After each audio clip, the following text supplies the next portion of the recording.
মসজিদে যারা যান তারা আল্লাহর দল ছাড়া কার দল করা কি হারাম হবে না? কি হারাম?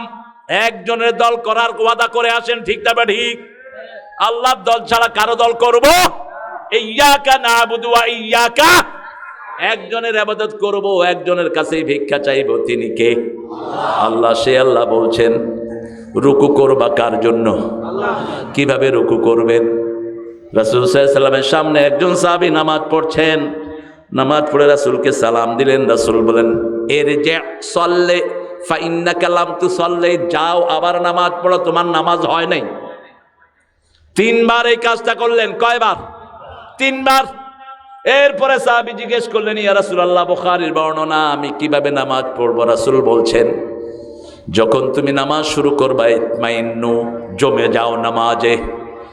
যখন কেরাত পড়বা মনে হবে আর রুকুতে যাবা না, যখন রুকুতে যাবা মনে হবে আর উঠবা না, যখন সেজদায় যাবা মনে হবে এই সেজদায় শেষ সেজদা।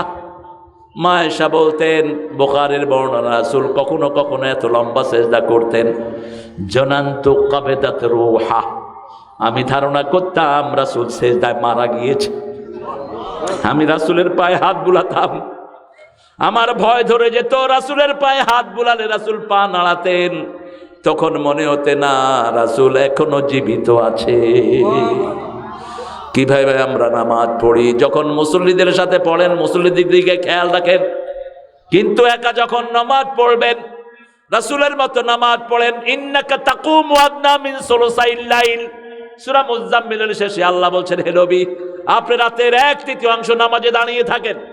শুরুতে বলছে কুমিল লাইল ইল্লা কালিলা, পুরা রাত দাঁড়াও কিন্তু অল্প অল্প কদ্দুন নিসফাহু, অর্ধেক, আবিন কুসমিনহু কালিলা, ওখান থেকে কমাও, আও জিদ আলাই, অথবা বাড়াও, অরাত্তিলিল কুরআনা তারতিলা। শেষে গিয়ে বলছেন ইন্নাকা তাকুমু আদনা মিন সুলুসাইল লাইল, রাত যদি 9 ঘন্টা হয় 3 ঘন্টা দাঁড়িয়ে থাকতেন রাহমাতাল লিল, রাত যদি 12 ঘন্টা হয় 4 ঘন্টা দাঁড়াতেন রাহমাতাল লিল। কে বলছেন? কে বলছেন? অরকাউ মা'আর রাকিঈন, একা নামাজ পড়ো না, রুকুকারীদের সাথে নামাজ পড়ো। রাসূল বলছেন 5 ওয়াক্ত নামাজ যারা মসজিদে পড়ে আল্লাহ তাদের জন্য জান্নাত সাজায়া দেয়। রাসূল সাল্লাল্লাহু আলাইহি ওয়াসাল্লাম বলছেন তোমার বাড়ির সামনে দিয়ে একটা নদী প্রবাহিত হলো, সেই নদীতে যদি 5 বার গোসল করো শরীরে ময়লা থাকবে নাকি? এই নামাজ হলো সেরকম। রাসূল বলছেন যারা ঘর থেকে ওযু করে বাহিরে পা দেয়, পা দেওয়ার সাথে সাথে তার শরীরের গুনাহগুলো মাফ হয়ে যায়। দ্বিতীয় পা যখন দেয় তার দিকে জান্নাত আগিয়ে আসে। আল্লাহ আমাদেরকে মাফ করে দেন। 5 ওয়াক্ত নামাজ পড়বেন তো? কারা কারা একটু হাত তোলেন দেখি। আল্লাহ বলেন, আল্লাহ আমাদেরকে নামাজ কায়েমকারী বানিয়ে দেন। আল্লাহ আমাদেরকে নামাজ কায়েমকারী বানিয়ে দেন। হাতগুলো নামাই। ডক্টর ইউনূস সাহেব পরামর্শ দিচ্ছি, শুধু নামাজটা সমাজে কায়েম করে দাও, দেখবা ইফটিজিং থাকবে না, চুরি থাকবে না, ডাকাতি থাকবে না, হাইজাকারি থাকবে না, টেন্ডারবাজি থাকবে না, থাকবে না তোমার সমাজের কোনো শৃঙ্খল, ঠিক কিনা? পুলিশগুলো ঘুষ খাওয়া ছেড়ে দিবে কি হলে? কার কথা? সূরা ইউনূস, ওয়াতলু মা উহিয়া ইলাইক ওয়া আকিমিস সালাত ইন্নাস সালাতা তানহা আনিল ফাহশায়ে ওয়াল মুনকার ওয়া লাযিকরুল্লাহি আকবার আল্লাহু ইয়ালামু বিমা তাসনাউন।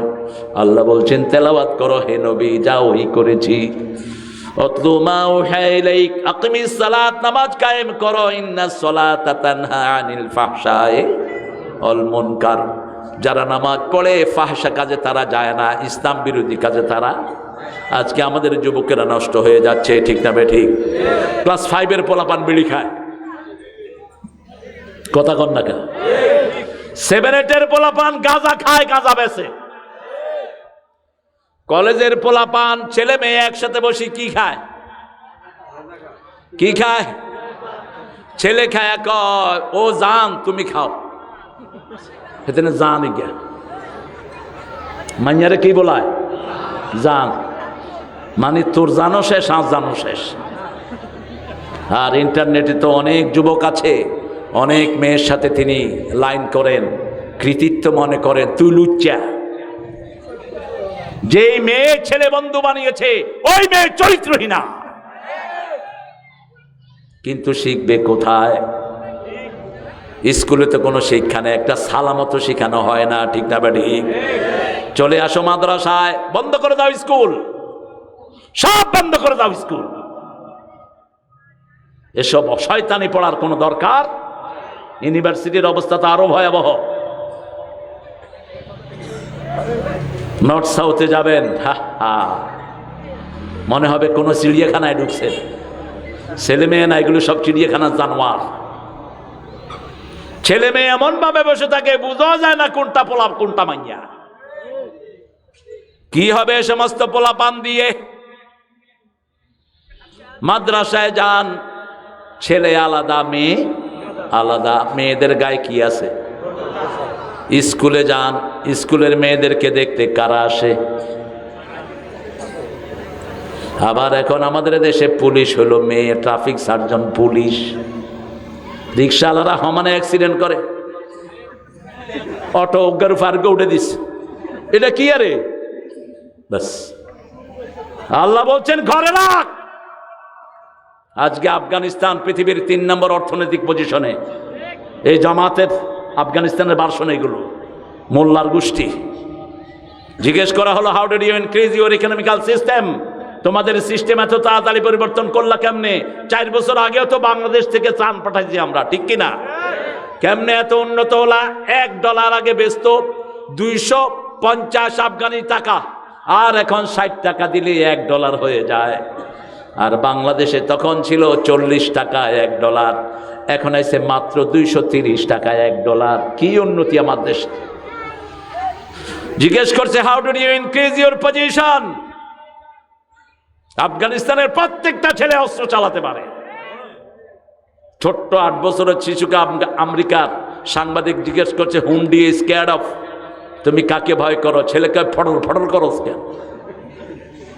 আরেক ছেলেকে দিয়ে বুঝাইছে, ও জিজ্ঞেস করতেছে তুমি কাকে ভয় করো? ছেলে বলছে রাসূলের কথা, এরকম করতেছে।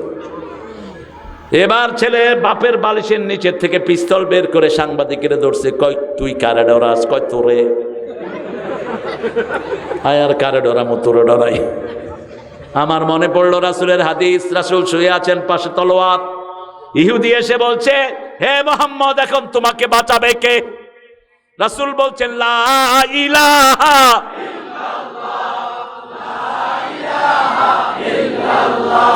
লা ইলাহা ইল্লাল্লাহু মুহাম্মাদুর রাসূলুল্লাহ সাল্লাল্লাহু আল কুফার লা মাওলা লাহুম।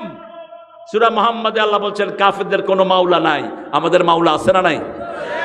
এবার হাত কেঁপে কেঁপে তলোয়ার পড়ে গেল। রাসূল তলোয়ার নিয়ে বলছে, এবার তোরে বাঁচাবে কে বল?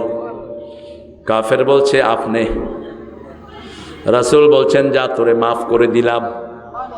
কাফের পড়লো, লা ইলাহা ইল্লাল্লাহু মুহাম্মাদুর রাসূলুল্লাহ সাল্লাল্লাহু। 5 ওয়াক্ত নামাজ পড়বো তো, রুকুকারীদের সাথে রুকু করবো তো। জীবনে কোনো নামাজ, ফরজ নামাজ রাসূল ঘরে পড়েন নাই। সব কোথায়? কোথায়? অসুস্থ হওয়ার পরেও ঘরে পড়েন নাই। পর্দা সরিয়ে কোথায় পড়েছেন? মসজিদের সাথে পড়েছেন। আমরাও কোথায় পড়ব? মসজিদে। ইমাম কিরম টোকান লাগতো না, সল্লু খালফা কুল্লি বিররিন ফাজির। ইমাম গুনাহগার হোক নেককার হোক, তার পিছনে দাঁড়িয়ে যাও। ইমামের ভুল ধরে, কই হুজুরের তো সমস্যা আছে, তুই রেগুলার নামাজ পড়বা।